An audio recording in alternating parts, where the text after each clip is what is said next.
È sempre bello andare in diretta e in diretta soprattutto quando ci si ha un ospite di eccezione come questa volta.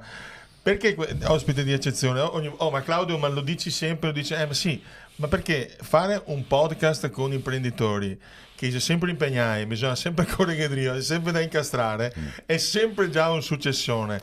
Oggi lo è di più con Piero Michelan. Benvenuto qua Piero, che ci siamo conosciuti tanti anni fa e adesso sì, esatto. raccontiamo un po' di cose della premiata gelateria Fratelli Michelan, che è da quanti anni che esiste? Dal 1982. Dal 1982. Oggi quindi parleremo di gelato, Sì. parleremo di gelato e di tante altre cose, storie di imprenditoria. Abbiamo circa 50 minuti, dopo se ne mettiamo di più non ne manda via nessuno. Bene. Se vi piace mettete like e soprattutto iscrivetevi al canale, che stiamo facendo crescere questo canale sull'imprenditoria e stiamo portando delle storie di eccellenza. Storie di eccellenza, partiamo subito con Piero. Raccontaci un po' come è nata, come sei partito a metterti a fare i gelati. Perché ti hai scelto i gelati invece dell'altra roba? Buongiorno a tutti, sono Piero Michelan, amministratore della premiata gelateria Fratelli Michelan. Io faccio gelati, sono un gelataio artigianale.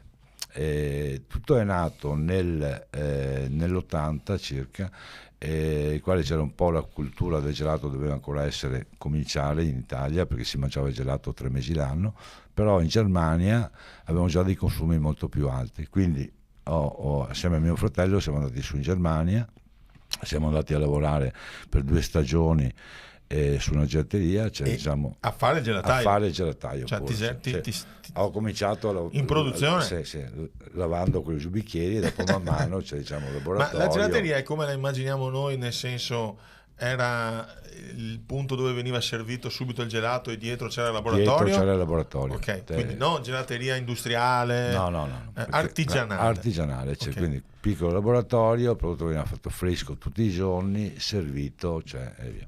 E ti è piaciuto subito sta roba qua? Ma diciamo, io mi vengo fuori da una famiglia di commercianti, e mio papà, poverino che è morto, giovanissimo, lui aveva un bar e la prima macchina soft Carpigiani, il gelato annuale, aveva portato a lui, quindi c'era abbastanza innovativo in quegli anni. Io dopo sono rientrato nell'82 perché mi sono sposato giovane, avevo 22 anni. E a quel punto là ho detto bene, ho imparato a fare gelati, perché non lo facciamo diventare un lavoro? E lì sei diventato imprenditore un po'. Come mai sei nato imprenditore? Il papà che ti aveva spinto? L'idea era quella, sempre di fare imprenditore, quindi ti volevi sempre non avere qualcuno che ti comandava. Esatto, questa è stata abbastanza, è stata un po' a prima scelta.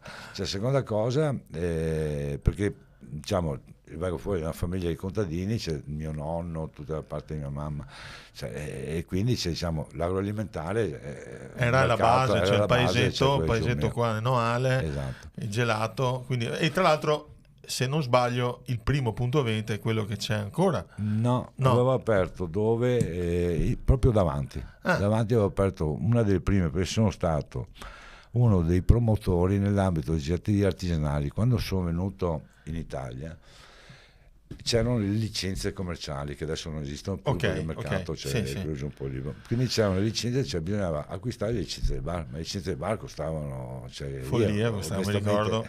Soldi non ce n'erano, quindi cosa ho fatto? Ho detto bene, in funzione di una legge che l'artigiano sul luogo di produzione può vendere il prodotto, noi abbiamo utilizzato quel tipo di legge. Abbiamo aperto il primo punto vendita, logicamente tutti i commercianti sono andati a contestare nell'ambito del comune, quindi da solo non potevo fare niente, avevo 22 anni, quindi abbiamo fatto un accordo con altri gelatai che avevano gli stessi problemi, da Conegliano, da Vittorio Veneto, e quindi abbiamo fatto la prima associazione di gelatieri artigiani in Italia. Io ero appoggiato dagli artigiani. È nata così. Con l'esigenza di poter vendere senza pagare la licenza. E qui abbiamo fatto il comitato dei gelatieri artigiani, siamo andati a Roma, finché l'operazione stava diventando abbastanza grossa per le problematiche in tutta Italia, e da là è nato quello giù, l'Associazione Nazionale dei Gelatieri, che in questo momento qua sono 36.000 in Italia. 36.000. Sì. A me hanno chiesto 3 anni fa di fare un corso di marketing sui gelatieri a Bologna, Sì. e mi ricordo che è stata una bellissima esperienza, tra l'altro che c'erano anche delle gelaterie nostre premiate Sì. in giro. Ma oggi cosa fate? Oggi non siete più una bottega artigianale, anche se sono rimasti dei punti vendita, anzi ne avete più di uno. Poi dopo nel nostro tragitto ci abbiamo aperto bar gelateria, perché la gente voleva sedersi, cioè mangiare la classica coppa e via. Erano anni che andavano via molto, coppe, sì. molto bene, c'è il fatto delle coppe. E da là abbiamo cominciato, siccome la produzione ce l'avevo proprio dove vendevo giù il prodotto, ho cominciato a servire qualche ristorante, quindi i ristoranti più vicini, gli amici e via. E là è nata un po' l'esigenza. Io e mio fratello ho detto: senti, ma perché non facciamo un laboratorio di gelato prettamente che possa servire quelli giù altri punti vendita? E abbiamo fatto un primo laboratorio sempre vicino via Noale. Il laboratorio è andato giù abbastanza bene, la nostra clientela era prettamente, non abbiamo mai fatto grande distribuzione, era prettamente ristorazione, gelaterie, pasticcerie. Quindi facevate il gelato per altri punti vendita. Per altri punti vendita. E non siamo mai usciti col marchio per i primi 10-15 anni. Quindi lavoravate con terzi? Sì, perché onestamente il marchio Michelano c'era, io ero conosciuto solamente nella zona, quindi diciamo, se andavi a fare Sofia della situazione o qualche altro nome importante della zona, loro avevano un luce, e quindi preferivo di vendere gelato a una pasticceria, in maniera, o a un ristorante che loro lo vendevano, come è fatto da loro. E quindi abbiamo fatto un po' il giro della zona. Poi noi siamo stati abbastanza fortunati. Ecco, il problema era che a settembre si smetteva a fare gelato, allora dovevo cercare quello che giù. Cosa fai quando la gente non vuole più gelato? Quindi abbiamo avuto la fortuna di avere il Trentino Alto Adige, che è abbastanza vicino per noi. È stato il primo mercato che siamo andati a approcciare, con tutte le difficoltà, perché alla fine sono tedeschi, la matrice è quella. 20-30 anni fa già fatica, c'è parlavo di tedesco, non riuscivo a capire, e comunque siamo riusciti a entrare. Adesso il Trentino è una delle regioni, e quello ci dava la possibilità di lavorare tutto il periodo dell'anno. Quindi servivate punti vendita in Trentino sempre col prodotto fresco di tutti i giorni? Avevamo trovato quello che è giù. Allora, il primo punto vendita l'abbiamo fatto a Merano, vicino al Cursal, che era una gelateria. Poi ci serviva un servizio, io non potevo partire venerdì mattino da Noale, ho fatto tantissime volte, partivo alle 5 del mattino, arrivavo a Merano col camioncino, scaricavo alle 8 e 10 dovevo essere al bar, diventava giù troppo. E quindi ho trovato un distributore che mi coprisse tutto quel giù Trentino, esclusivamente la zona. Quindi tu distribuivi al distributore? Io facevo il distributore. A quel punto là abbiamo cominciato a fare tutti gli alberghi. E gli alberghi, c'è tedeschi, anche se fuori nevica, le 2 palline di vaniglia con il mirtillo, via, tanta mela verde e gelato abbiamo venduto, tanti frutti di bosco, è stato. E nel frangente, provenendo già dal mercato, dal lavoro che avevo cominciato giù in Germania, stavo molto attento anche al mercato estero, quindi avevo delle amicizie su in Germania, ho cominciato a vendere anche un po' in Germania sul mercato. Quindi fin da subito ti sei anche posto subito, l'anno dopo, subito ci siamo posti subito di andare anche all'estero, giù all'estero, che tra l'altro non è intuitivo per una gelateria artigianale, riuscire a dire vado a servire le regioni distanti, vado all'estero, si vede un po' qua lo spirito, perché questo signore qua alle 5 del mattino è già sveglio, basta ai 5 o anche prima ti svegli? No, alle 5. Ai 5 ti svegli, è già operativo, e lavori tantissimo da una vita, perché giusto? energia te ne ha tanta. Sono un po' di mollare adesso. Per fortuna, dovrei dire, però bello. E adesso comunque avete punti vendita vostri qua attorno, proprio direttamente vostri. Volevo spiegare un po' vai. Il fatto dell'estero, cioè se non te fai, però logicamente quando vai, cerco giù fare all'estero, la prima cosa che fai, io sapevo 5 parole di tedesco, cioè onestamente sulle lingue non sono mai stato forte, vai subito dagli italiani. Più gran sbaglio, cioè, che un imprenditore può fare, cioè, diciamo, perché in Germania dobbiamo andare a vendere ai tedeschi, in Francia ai francesi, in America agli americani, mai trovare gli italiani, cioè, perché uno veramente perde tempo, c'è tantissimo tempo. Quindi all'inizio pensavi di dover vendere agli italiani, Sì, esatto. In realtà è stato un errore. Esatto. E nel frangente, cioè, come dicevi, c'è il fatto dei negozi. Io ho sempre avuto 1 o 2 negozi, Okay. perché Ti dava il contatto con... mi dava il contatto con il cliente, quindi tutti i test riuscivo a farli. Cioè, abbiamo aperto a Padova, poi abbiamo dato in gestione, ne abbiamo ho aperto quello giù a Venezia, dove gestivamo in maniera diretta, ma per capire, cioè, il gusto del cliente giù finale. Sul gelato noi siamo andati a fare, abbiamo fatto i cambiamenti di anno in anno sul prodotto, perché man mano che acquisivo clienti sentivo tutte le critiche per il miglioramento del prodotto. Poi logicamente siamo creati dei tecnici alimentari, cioè, che ci hanno fatto un po' capire qual era un po' il meccanismo, e da là c'è diciamo il prodotto, ma comunque viene toccato, c'è di anno in anno. Su quello che riguarda, ti parlavo di estero perché noi sviluppiamo il 70% del lavoro lo facciamo all'estero. Quindi un'azienda di gelati italiana che porta il 70% del fatturato all'estero. Cioè, perché facevamo quello che giù, man mano che andavo, se facevo un mese di vendita in Italia, facevo un mese all'estero.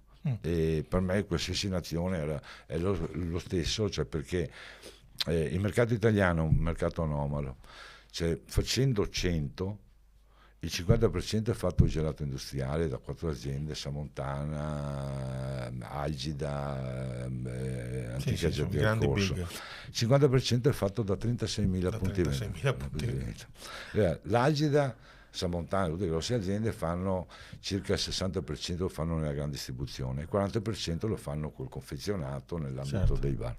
Mentre quello che è giù, l'artigiano, fa quello che giù c'è il lavoro del cono, del chilo del gelato, del mezzo chilo del gelato.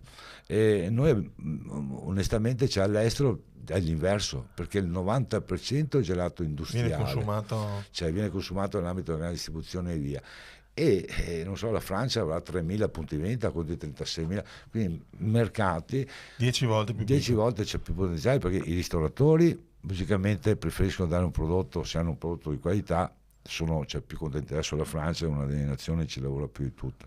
L'Inghilterra lo stesso, diciamo, avrà 2-3.000 punti vendita, l'America, che è America, ne avrà 5.000, quindi ho visto che c'era questo mercato che si liberava, e noi man mano siamo andati quindi avanti. Anche se molto più piccola la nicchia, però essendo ogni paese e puntare più alla qualità, servire quella qualità che poi c'è riconosciuta. Ma prima dell'intervista mi dicevi, noi siamo comunque un'azienda artigianale. Allora, noi siamo nati artigiani, siamo dei grossi artigiani e vorremmo non passare nell'ambito industriale. Non volete diventare industriali. Anche se nell'ambito industriale c'è molto da imparare, perché danno stabilità, su quello che giù il prodotto. L'artigiano è innovativo, fa i prodotti più buoni del mondo. Vuole cambiarli sempre. Però stamattina fa un prodotto con 1 chilo di fragole, domani mattina è più buono con 1,1 kg, ma non è l'eccedenza che crea. Dobbiamo creare la costanza del prodotto, deve essere sempre lineare, trovare una ricettazione che possa lui magari penserebbe giusta. Di portare l'innovazione, ma in realtà cambiare sempre non fa benissimo all'industria, poi specialmente. No, ma l'industria è anche molto più attenta nell'ambito igienico-sanitario, quello che magari il piccolino fa fatica, perché bisogna creare quello che giù la cultura disciplinare, avere attrezzature, non sempre ma di tutte queste gelaterie nel mondo, anche a Cina, uno penserebbe male, voi siete riusciti ad avere 300 gelaterie in Cina che comprano il vostro gelato. Come hai fatto? Lavorare con i cinesi, come hai fatto? L'abbiamo fatto. Allora, il fatto della Cina, noi avevamo c'è già dei punti vendita in maniera, diamo in gestione o in gestione diretta su Venezia. E abbiamo fatto in Svizzera, ce ne abbiamo 5-6, c'è che gestisce il nostro distributore. In Grecia abbiamo aperti 2 su 2 isolette, che stanno funzionando anche lì molto bene. Sul fatto della Cina, c'è un amico che era l'importatore del caffè Kimbo Cina, mi chiama e mi dice: Piero, sempre cinese, perché io lavoro Cina con Cina, c'è Giappone con Giappone, e Piero, senti, vorrei aprire due caffetterie, però qua in Cina beviamo tanto tè, ma caffè non ne beviamo. Secondo me sposa molto bene sia il caffè e il gelato. Ho detto: senti, mi piacerebbe che venissi a fare un giro. Ho preso l'aereo, sono andato giù a Canton, cioè la situazione, siamo andati a vedere diversi punti di vendita, ho guardato un po' la concorrenza, c'era solamente il gelato della McDonald's e ho visto 2 Häagen-Dazs, ho visto tutti i ragazzi con le Nike, ho detto: beh, il mercato può essere avevano giusto. la possibilità di comprare. Ho detto: bene, senti, allora facciamo, dai, intanto partiamo con punto vendita, e ho scelto la posizione, era proprio sul Beijing Road, proprio centrale, c'è un angolino, c'è piccolino, e ho mandato sul gelato, abbiamo fatto il gelato all'Italia, ho mandato sul gelato, era il primo gelato italiano che entrava in Cina, quindi sembrava che avesse importato bombe, quindi mi hanno, una fatica per farlo arrivare, per far arrivare 12 gusti, mi hanno distrutto, 2 gusti, perché sono partito senza vaniglia e senza caffè. Vabbè. E siamo partiti con 10 gusti, sono stato là tutto il periodo dell'apertura, e onestamente ho avuto subito successo, sarà perché avevo i capelli bianchi, sarà perché avevo dietro il banco, facevo un po' di cine, comunque alla fine subito successo. Abbiamo aperto subito giù il secondo, quindi abbiamo finito un container di prodotto, abbiamo dato sul secondo, stessa cosa, penale da pagare, perché loro ti potevano sempre, non ci sono dazi da per entrare, però c'è il dazio, ce lo mettono per conto suo, dobbiamo andare, o lo mandiamo indietro, dammi l'istruzione, costava più mandarli indietro, darti l'istruzione, e comunque c'è il concetto ha cominciato a dare, quindi con il mio partner cinese ho detto: senti una cosa, qua è inutile che importo un container l'anno, mi costa più soldi venire avanti e indietro. Ho detto: qua o ne apri giù 10-15, allora è un senso, concetto, se no non ha senso. Ho detto: no, guarda, io ho altri business, lui faceva giù l'immobiliare, via. Ho detto: bene, guarda che quindi mi muovo fuori. Là ci sono ancora, c'erano diverse aziende italiane che lavoravano, quindi la Fabbrica, Arpigiani, tutte aziende un po' leader del mercato del gelato qui in Italia. E mi sono appoggiato a loro, erano amici, quindi ho detto: guardate, io ho del gelato, perché nel frattempo avevo posizionato, un po' di gelato su in Cina, io ho detto: se volete ho del gelato italiano, se voi avete dei vostri clienti che chiedono, che non hanno coperti un prodotto da Cina, io sono ben disponibile, sto cercando un partner giù esterno. Dopo 2 mesi mi è arrivata una telefonata di un personaggio che: buongiorno, io sono un produttore di gelato, ho un'azienda a Shenyang, io non sapevo neanche dove era Shenyang, ho guardato sulla cartina, è vicino alla Corea, e mi dice: sono interessato al gelato italiano. Ho detto: va bene, come facciamo? Venga su a trovarmi, prendo l'aereo, 2 o 3 aerei, va su a Shenyang. Andato là, mi ha ricevuto alla grande, perché i cinesi su queste cose qua sono fortissimi, e vado a vedere il suo stabilimento.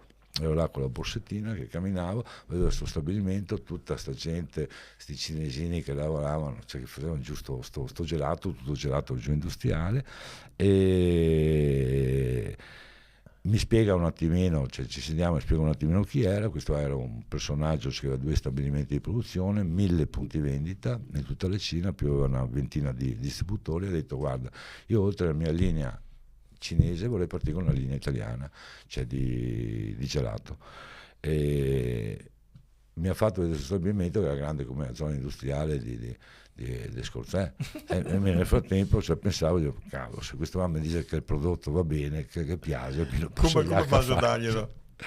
E alla fine mi siedo, cominciamo giù la trattativa, mi dice: guarda, Michele, cosa è venuto a fare qua in Cina? Ho detto: onestamente io sono venuto per vendere gelato, ma ho pensato che io non posso farvelo, perché voi forse non conoscete le dimensioni nostre. nostre, cioè, non era mai stato in Italia sto signore. E quindi dice, bene, quindi, cioè, e quindi potremo fare una collaborazione, potrei portarvi delle licitazioni, potrei darvi l'utilizzo del marchio, però vi seguo io tutto quello giù il progetto. Da là loro sono venuti giù, portato giù la sua squadra. Li hai formati? No, dopo sono andati su, no, ma è stata una cosa abbastanza lunga, abbiamo messo 5 anni sulla formazione. Siamo andati, lui mi ha detto, perfetto Michela, io ho capito, cioè, ho fatto vedere solamente gelaterie, nostra produzione, gelaterie esterne, altri produttori, ci ha spiegato un po' il tutto, ho detto, vieni giù, ti faccio vedere chi sono. È andato su, ha fatto il giro, non dico tutta la Cina, però c'è 3/4, ho corso giorno e notte, c'è in macchina con questo autista, mi portava in giro, quindi ho capito un po' il concetto del gelato. Se in Italia il consumo pro capite è 14 kg per ipotesi, se in Cina era 1 chilo a testa, ma su un miliardo, sono tanti, su un miliardo di persone. E da là abbiamo cominciato a buttare giù il progetto. C'era un problema di fondo che il cinese non conosceva, 10 anni fa non conosceva il gelato, perché hanno una cultura della medicina per loro è molto forte, perché mangiano tutto in funzione a quello che fa bene. Il gelato non potevo mangiare roba fredda perché mi bloccava, c'è il fatto della testa, via come in Giappone. Certo. In Giappone le gelaterie non funzionano perché non è educato leccare per la strada, e quindi ho visto gelaterie aperte e le mamme dietro l'angolo che leccavano il gelato. E quindi ho detto bene, qua c'è un po' da investire per fare cultura del gelato, e da là abbiamo cominciato per primo a fare un libro sul gelato. Quindi sono tornato a casa, ho fatto un po' una descrizione, un libro molto elementare, diciamo, che spiegava un po' quello che è giù la cultura per noi italiani e veneti del gelato, spiegando il nostro concetto, i consumi che noi abbiamo, e via. Per cui questo è stato fatto. Gelato artigianale di Piero Michelin. Questo non è disponibile o in vendita? No, questo l'abbiamo tradotto, questo lo utilizzo solamente come... Inizialmente, allora, siamo andati a tradurlo in cinese, e quindi serviva un po' come gadget per il cliente cinese. Poi il prodotto ha avuto abbastanza successo, vedevamo che la gente piaceva molto, quindi siamo andati a proporlo a delle case editrici. Il prodotto è andato, dopo in Cina c'è quello che è giù, le biblioteche statali. Una volta c'è comunismo, che sono enormi, perché c'è Pechino, Shenyang, Shanghai, e via. E quindi dentro abbiamo fatto giù un accordo, hanno cominciato a tenere giusto il libro qua, abbiamo fatto un accordo, abbiamo aperto su ogni, sono 8, un punto vendita c'è su ogni biblioteca. Bellissima, grande. E quindi sono andato là a presentare, c'è il libro su ogni libro, gelato. Sì, esatto. E abbiamo fatto un po' questo tipo di concetto. Sempre tutto made in Italy, quindi il concetto dell'originalità. Dopo viene prodotto là. Perché allora le materie prime c'è inutile che importiamo fragole, importiamo mango, perché a sua volta importiamo anche noi, logicamente cerchiamo di lavorare con i nostri prodotti italiani, però il mango non ne facciamo, cacao non ne facciamo, logicamente liquidizi amarelli, la Marina Fabbri, le fragole cerchiamo di prendere qua giù a Ferrara, le nocciole di Piemonte, il pistacchio giù in Sicilia, però non tutti i prodotti. Quindi ho fatto un po' una valutazione, è stata una ricerca abbastanza lunga, cercare di capire il latte voi ce l'avete, lo zucchero ce l'avete come noi, le fragole ce l'avete, le banane le avete come noi, il cacao le aziende hanno tutte dentro, la Fabbri avevo l'appoggio da parte là, quindi abbiamo fatto delle importazioni dall'Italia su quello che sono il cuore di quello giù del prodotto, mentre tutti gli altri prodotti logicamente i stabilizzanti, semicaluma, semiguar, che erano un po' il nostro concetto del gelato, e senza di quelli non si andava giù a dare il cuore, quello giù del prodotto, però gli altri prodotti avevamo presi fuori. Abbiamo preso quindi dalle aziende italiane, abbiamo fatto questo tipo di accordo, abbiamo inserito anche siccome là il gelato, solo la gelateria non poteva stare in piedi, ho fatto l'accordo con la Caffè Bristol, cercavo un'azienda che fosse della zona, che non fosse inserita in Cina, che a sua volta avesse una rete commerciale che non fosse troppo piccola, e con la Caffè Bristol siamo entrati circa su 300 punti vendita come Col caffè, con quello giù caffè. Incredibile. Perché questo è un po' sull'imprenditoria, ma già sta storia è affascinantissima, ma e si vede sta capacità di inventare, di creare costantemente. No, volevo finire un po' la Cina perché avevo perso veramente tanto tempo. Da là, siccome la struttura che loro avevano, le due strutture che avevano erano più che altro improntate, io abbiamo acquistato diversi macchinari italiani, ma era un locale posizionato su una fabbrica cinese, che avevo fatto mettere a posto 1000 metri quadrati, però già un po' storpiavo, ho detto scusa, siccome onestamente è benestato, conviene fare una struttura per conto suo. Quindi c'è lui che è andato a fare, ha creato quello giù, ha comprato, mi ha ascoltato molto, che ho fatto spendere tanti soldi mi ha ascoltato e ha fatto giù uno stabilimento da 20.000 metri quadrati a Jiangxing, che è nella periferia di Shenyang, che adesso nella periferia di Shanghai, scusa. E adesso è inserita dentro, cioè, quindi diciamo la metropolitana ti porta giù direttamente. Là, oltre a quello giù, il discorso produttivo, io ho lanciato un'idea, ho detto senti, non c'è nessuno, cioè qui in Cina non c'è nessuno che ha il museo del gelato italiano, perché non andiamo giù a farlo? Lui, le misure erano grandi, ha messo a disposizione quello che sono circa 3.000 metri quadrati, e abbiamo creato il museo del gelato a Jiangxing, con l'aiuto della Fabbri, della Carpigiani, via, che logicamente abbiamo dovuto comprare tanta roba dall'Italia, via, con l'architetto Pomi di Bologna, e abbiamo strutturato, un museo dove adesso funziona benissimo, perché alla fine abbiamo fatto una scuola per i bambini per insegnare cos'è il prodotto, quindi tutte le scuole il mattino vengono. Quindi hanno fatto proprio cultura sul gelato in un paese che non ce l'aveva, e questo qua è partito dalla base. Il museo del gelato Questo è tutto quanto il museo del gelato, poi magari noi facciamo degli scatti fotografici e li inseriamo qua. Museo del gelato è eccezionale. Ecco, noi abbiamo fatto questo museo gelato qua, ha servito moltissimo, perché serviva per tutti i miti, la cultura sul gelato, l'educazione sul gelato. Sì, esatto. Perché la gente non era abituata al prodotto. No. E infatti adesso diciamo i consumi sono molto aumentati, e inizialmente ci abbiamo avuto a dura, perché quando andavamo a trattare anche là funzionava molto i centri commerciali, ma i centri commerciali andavo io insieme con questo cinese qua, cercavo di presentarmi, sono Michele, ma se non hai brand. Adesso invece siamo ricercati da quello che sono quando apro un centro commerciale siamo tutte le aziende quali vengono chiamate, I marchi siamo usciti, sono stati due. Noi avevamo creato un marchio che è Gelato di Natura, che è Gelato di Natura, che è un marchio molto molto semplice, perché alla fine è solamente un alberello con un bambino sotto un triciclo scritto gelato, che è un po' riconosciuto in tutto il mondo, di natura, perché vicino all'inglese qui la gente conosce. Venezia, abbiamo cercato di mantenere, siamo provincia di Venezia, quindi Venezia è sempre un appeal, e 1982 perché facciamo vedere che non siamo nati ieri. Questo era un concetto nato perché quando io andavo fuori a vendere all'estero, il cliente, vedevo che ogni tanto mi prendeva 3 gusti di gelato e veniva inserito nell'ambito del gelato magari francese, tedesco, inglese. Ho detto bene, facciamo un'impostazione un po' diversa, quando andiamo fuori a vendere non vendiamo più il gelato in se stesso, vendiamo il concetto del gelato italiano. Se la gente vuole il nostro prodotto non deve ordinarci 2 gusti, o mi prende la gamma, altrimenti diamo il gelato Michelin, che è uguale, identico gelato, però non diamo il vostro brand, il nostro brand. Lo svendete, quindi anche questa è una scelta strategica molto interessante. Il cliente all'estero l'ha scelto subito, in Italia no. In Italia ho detto no, noi continuiamo Michelin, esatto. Mentre c'è all'estero l'ha subito quello che giù è ricepito, e da là è nato il marchio Michelin.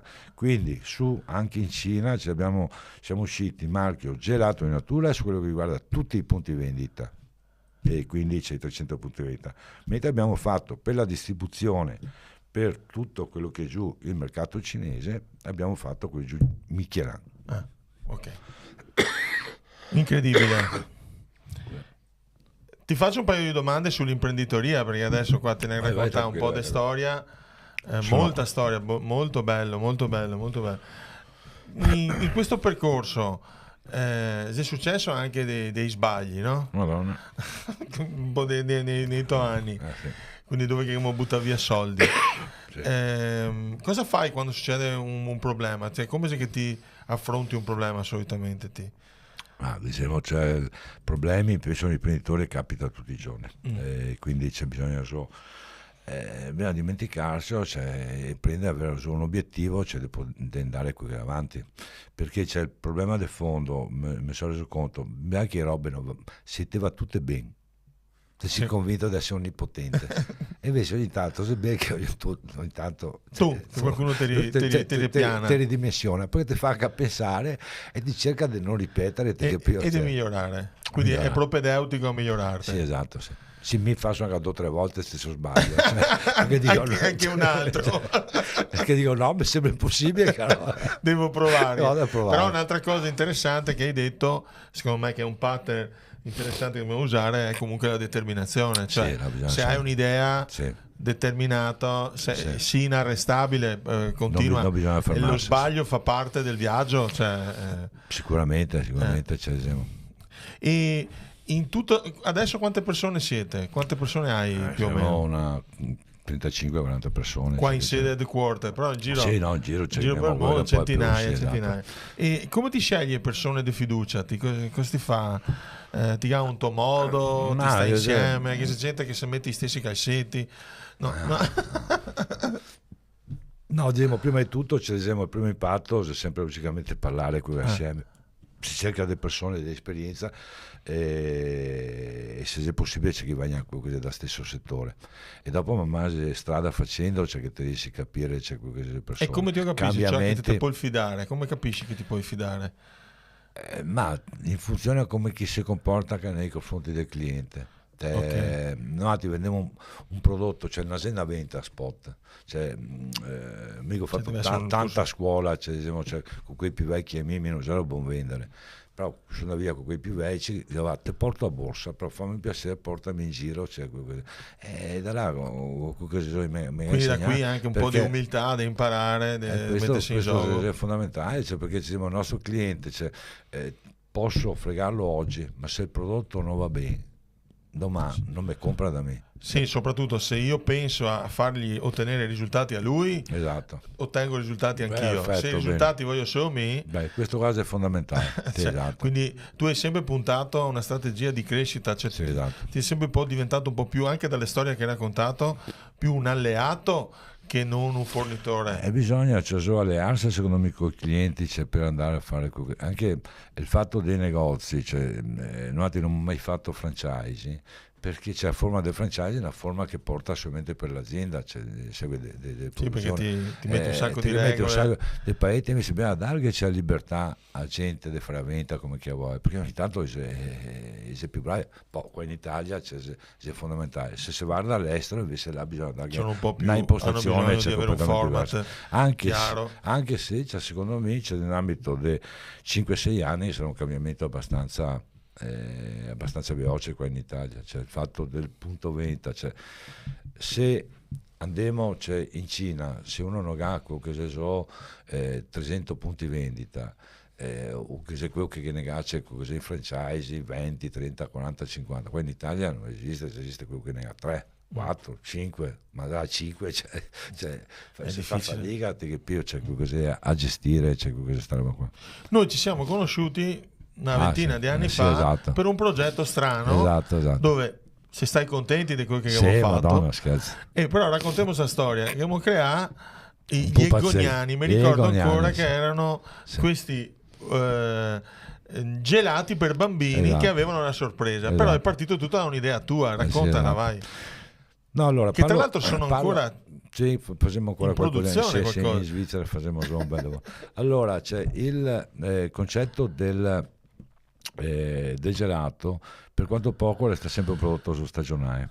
Quindi noi, è vero, adesso qui anni siamo andati in cerca dove che faceva caldo, quindi abbiamo detto, se in Italia fa freddo a dicembre, a Miami c'è caldo, a Las Vegas è caldo, quindi cerchiamo di spostarsi, e questo ha fatto sì che non abbiamo più da stagionalità questo prodotto, ma inizialmente era molto difficile. Allora una delle robe che abbiamo fatto, cioè che sta molto ma molto importante, che dopo avevo fortuna, c'è di aziende grosse che mi hanno un po' seguito, c'è una volta 30 anni fa ci andavo via solamente coppettine di gelato in carta o in plastica, e quindi c'erano, che già era un assortimento bello nell'ambito di ristorazione. La ristorazione che aveva era monoporzione, che se ne andava bene. Mi ho detto, bene, quanti soldi c'è che costa un bicchiere in plastica? 0,10. Un bicchiere in vetro cosa costa? 0,40. Bene, facciamo tutti i bicchieri in vetro e mettiamo gelato là dentro. Questo ha fatto sì che inizialmente è stato un disastro, perché la gente diceva, ma mi cosa sai che faccio con questi bicchieri in vetro? Ma mamma, avevo dopo un cliente c'è in Spagna che mi ha dato ragione, un altro in Francia mi ha dato ragione, e via, e siamo arrivati a fare 6 milioni di pezzi di questi bicchieri. Quindi qua. anche un'altra caratteristica dell'innovazione, che lui comunque voleva provarci, e anche ha investito di tasca tua, perché comunque costava 40% di 4 volte costava. Sì, esatto. Dopo però ti ha permesso di posizionarti. Mi ha permesso di andare avanti con 5-6 mesi del periodo invernale, e questo qua sta importante. E dopo c'è, diciamo, già una novità, c'è che già era solo il cliente non conosceva questo prodotto qua. Dopo un'altra fortuna perché vuoi anche un po' di fortuna, c'è un po' di fortuna, dico. Avevo solo l'antica gente del corso che ha visto il prodotto, e quindi si partiva anche a euro. Mi non vedevo l'ora che partisse quello più grosso di me, perché mi bastava solamente che andassi in scia, c'è quello suo, quindi dove non vendeva euro vendevo me, e man mano questo mi ha fatto sì. E il prodotto, quindi là vedi anche come mentalità, cioè uno potrebbe reagire con oddio il grosso mi fa paura, mi rallento, ti dico no, ma comunque anche le briciole che lascia lui c'è da mangiare. Cioè, io facevo il doppio del 90. E sull'Ergoniano, come si partiva, l'avevo visto, che mancava solo di prodotti per bambini, per i bambini, e giocattolo, ci siamo divertiti tanto. Stesso. E là ci sono venuto da te, qua abbiamo inventato questi ergoniani, abbiamo creato queste 3 colorazioni, tutte le storie, il prodotto si è partito in Svizzera, se ancora devo continuare a essere in Svizzera, c'è ancora Nestlé che lo usa, quindi siamo i numeri abbastanza discretamente sono importanti. In Italia non attira molto, però c'è sempre per bambini. Noi siamo diventati esclusivisti. Allora avevo un amico produttore, perché lavoro così anche con altri produttori in Spagna, avevo un amico produttore qua e che aveva il mercato, c'è sulla zona di Madrid, su che zona è, e ti è un produttore, ti fa fatica andare a vendere gelato, mi mio faccio perché se lo comprare a te. Io avevo dei prodotti interessanti, ho detto, a te sei bravo a fare crema catalana, che mesi prodotti che non faccio, e avevo richiesta in Italia. Mi te faccio i prodotti qua, mi non te pago il prodotto, facevo un cambio merce. E da là io che avevo in mano il prodotto già di Lolling Tunes, quindi Gatto Silvestro, Titti, Willy Coyote, Bugs Bunny, che mi si portare. Quindi tu hai portato Lolling Tunes e tu gli hai dato i egoniani, esatto, e i tuoi prodotti. Sì, quello che sono i miei prodotti. E da là adesso siamo esclusivisti ormai per quanto riguarda Italia e Svizzera. Siamo esclusivisti con Warner Bros. Ormai c'è tantissimi anni. Dopo ho fatto la differenza, Uomo Ragno, ho fatto Shrek, ogni volta che esce qualcosa di nuovo. C'è una venta più che altro per bambini, però c'è simpatica. Molto interessante. Anche qua la caratteristica sempre di innovare torna costantemente. E adesso mi stai raccontando che c'è un progetto per il futuro importante. Sì, che abbiamo il mercato è un po' quello di cambiare adesso. Normative c'è completamente, come dicevo, noi siamo di artigiani, però per le normative cerchiamo di vederle tutte le sue nazioni. Ogni nazione, diciamo, c'è o dei dazi o dei limiti, non è semplice fare quello che è all'estero. L'America ha le sue, il Giappone ha le sue, c'è la Cina ha le sue, quindi e dopo oltre tutti voi tutte queste certificazioni, quindi ISO, BRC, bio, kosher, cioè se si va così nei paesi c'è e quindi ci dicono non possiamo perdere, c'è questo tipo di eventi qua. Questo fa sì che ti limita molto, ti serve di spazi per poter poter fare questa roba qua. Quindi siccome nel stabilimento di Scorzè ormai è 20 anni, che per noi è importantissimo, cercheremo di non muoverlo mai perché è molto vicino, cioè, a Venezia, perché è una bravissima maestranza che lavora con una certa professionalità e quindi c'è sempre l'artigianalità. L'artigianalità mi serve, c'è così la professionalità di quelle persone, secondo me, delle bravissime persone che lavorano con un certo criterio. E abbiamo detto bene, creiamo che un'altra struttura, cioè in maniera che così possiamo certificarsi, riportiamo tutte le certificazioni ecologicamente, tutte normative che adesso nel 2000 anche, e che abbiamo anche qua a Scorzè, che sarà su quei anni, quindi l'ecologico che è molto importante, cioè, quindi tutto sarà abbastanza fotovoltaico, farà l'80%, tutto sostenibile, tutto 100%. green, questo tutto automatizzato, comunque molto con industria 4.0 o 5.0. Esatto. Siamo già di andare avanti su un po' con tutto, cercheremo di fare.